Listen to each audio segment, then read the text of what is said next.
Lessons to be learned. Yes, very, very similar to Steve's here, so I won't dwell on these too long. Engaging with the community was critical for us. Understanding their concerns. Some of them. Let me give you an example, a very sad example, but something that was very real. That when we were trying to encourage and discuss with residents that we wanted them to move out of their own home and move elsewhere while we carried out the demolition works and replaced, we couldn't.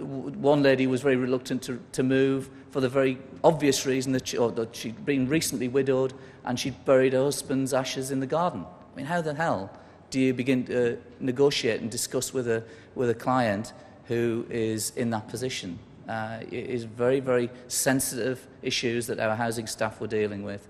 Very, very tricky issues that you have to negotiate and be very, very careful and clear about how we deal with that and how we help people through that trauma.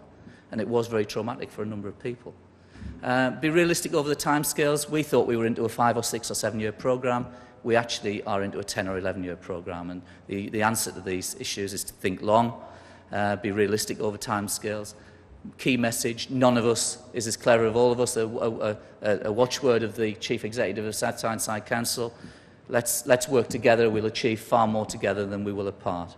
And to have the energy and the determination to make it happen. We, many times sitting around the table, thought that the scheme was going to fall apart, or that we wouldn't get the planning permissions, or that we wouldn't deliver the level of change and movement from the residents of the estate that we thought we needed. So keep going. It does need a lot of energy. You need to harness that within your teams and make it work.